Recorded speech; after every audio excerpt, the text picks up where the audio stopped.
like, se inscrever, curtir o vídeo, compartilha com a rapaziada, tá? A gente vai falar hoje um pouco sobre segregação, tá? Sobre os tipos de segregação, tema, tá? Amplo, mas que dá pra gente raciocinar em cima dele, beleza?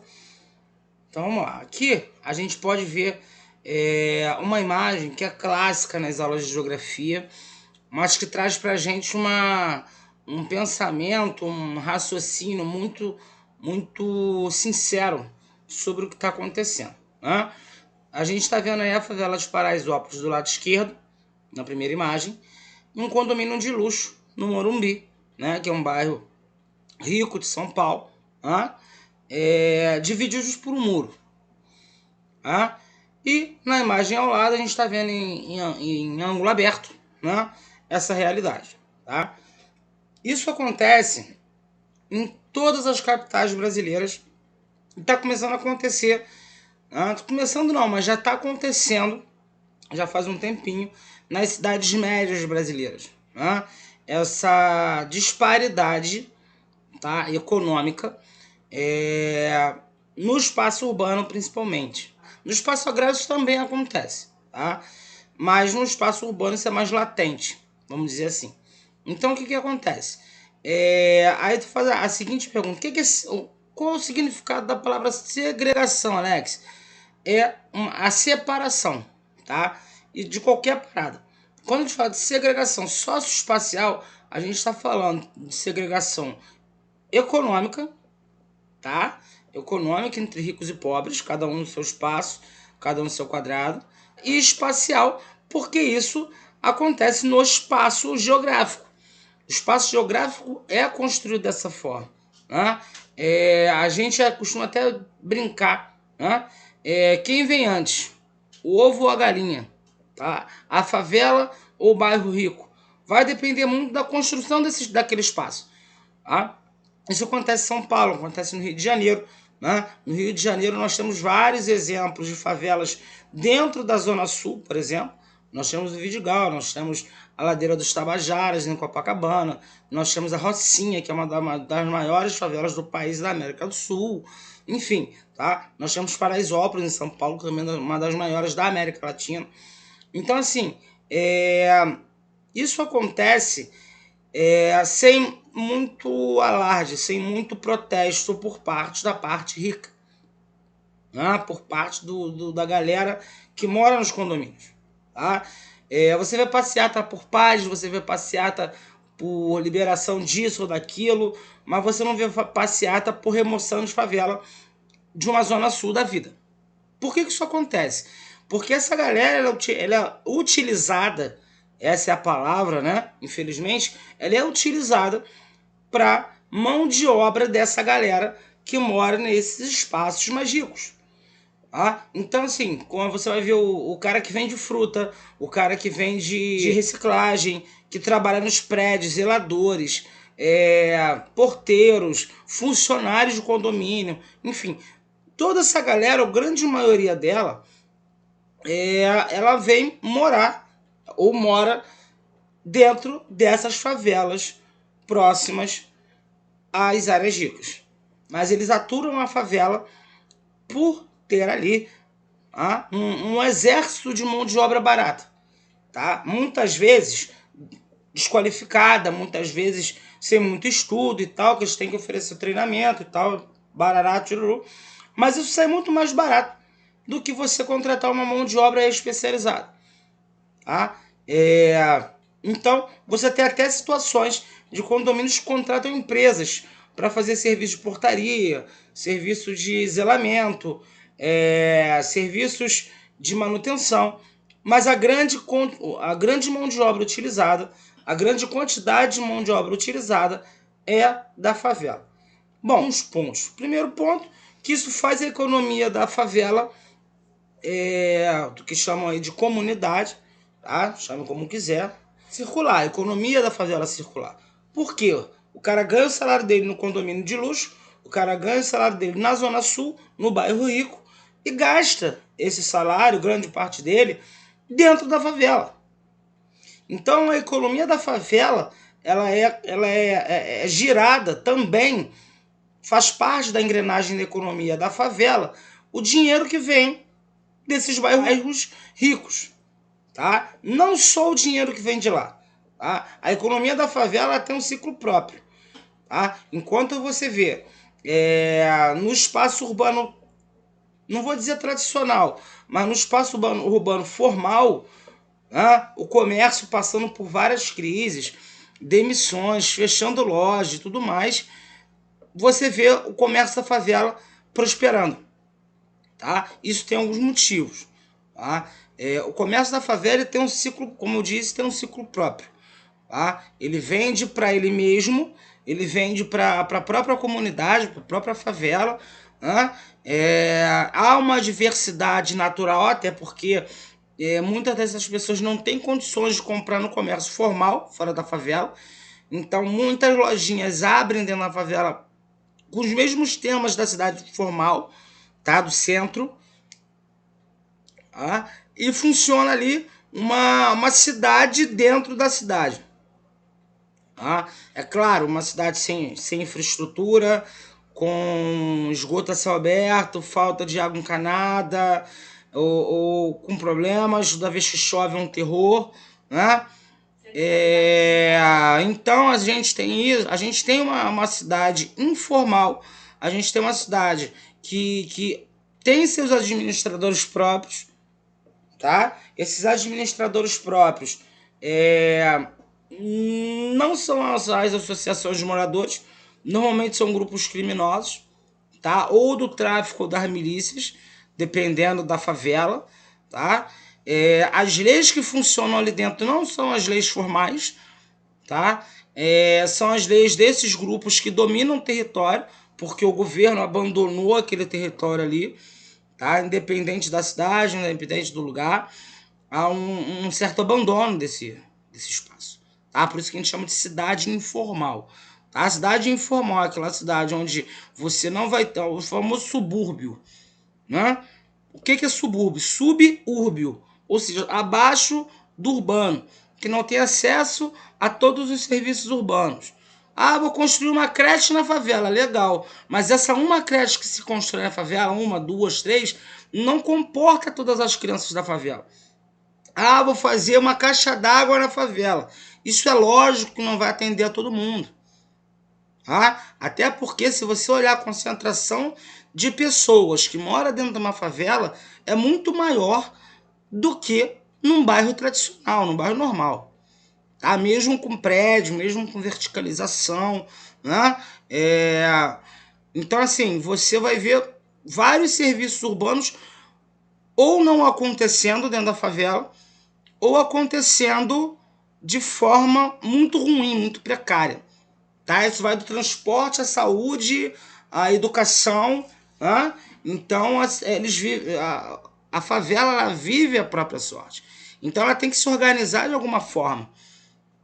Tá? Então, não é defender, Alex está defendendo o bandido, não é isso. Só que o governo abandonou aquilo ali.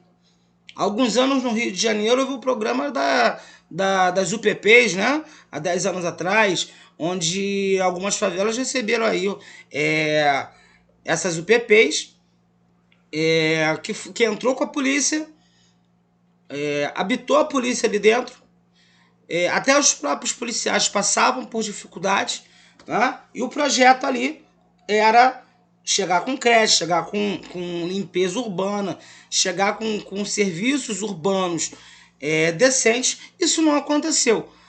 O que aconteceu? O projeto das UPPs faliu. Acabou. Né?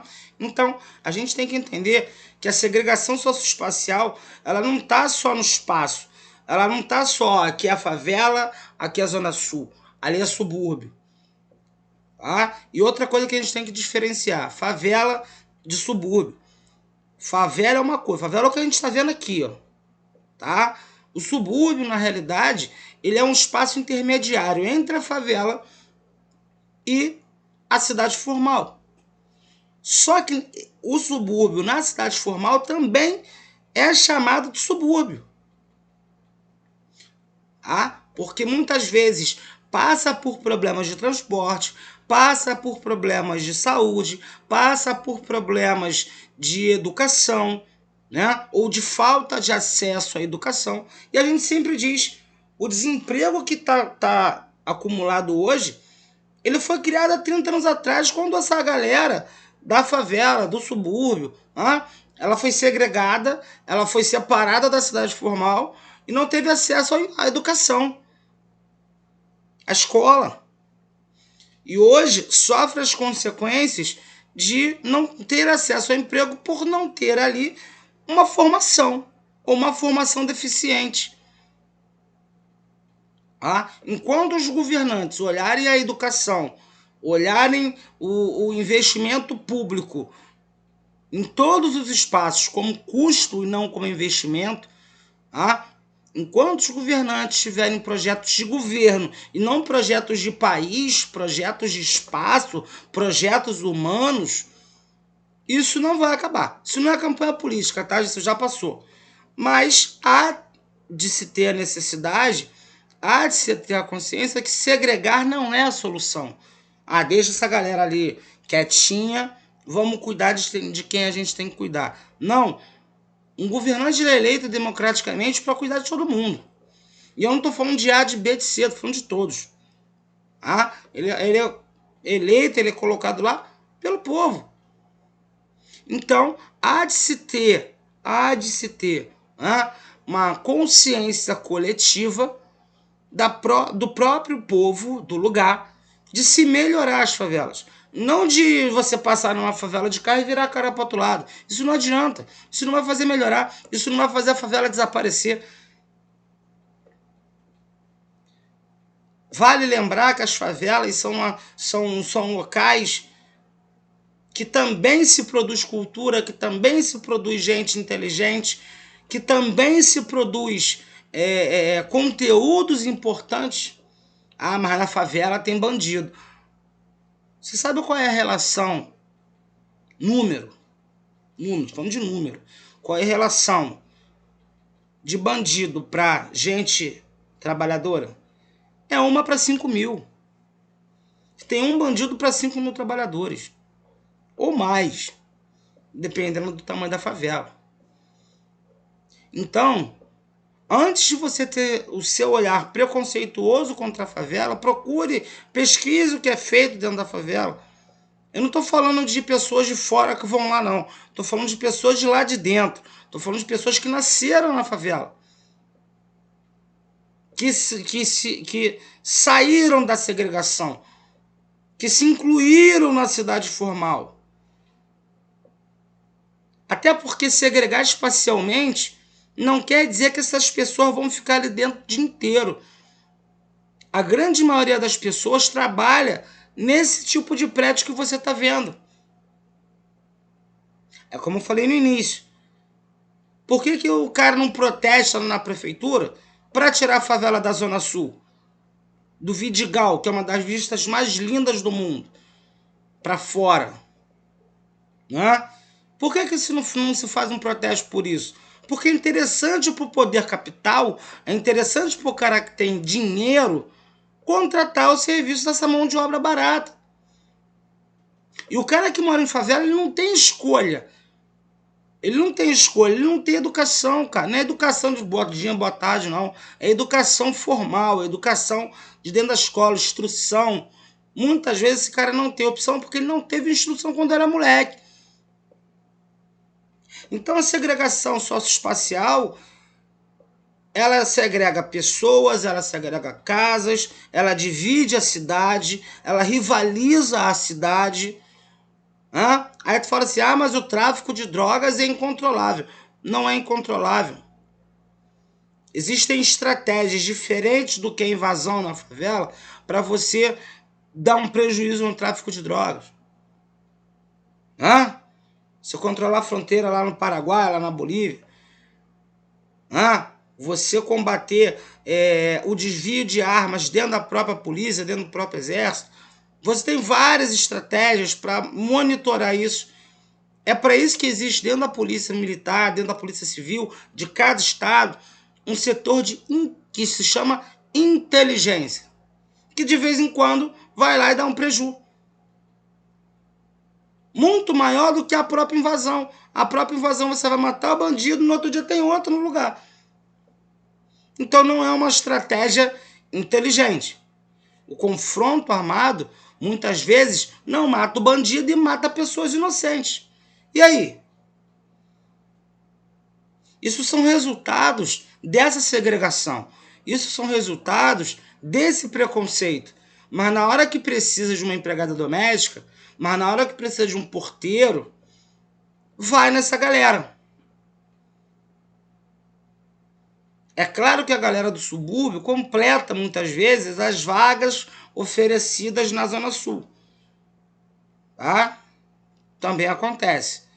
Mas aí fica mais caro por conta da passagem, por causa do transporte, por causa do engarrafamento, por causa disso, por causa daquilo. Né? Então o cara prefere contratar ou chamar o cara que mora na favela do lado do prédio dele.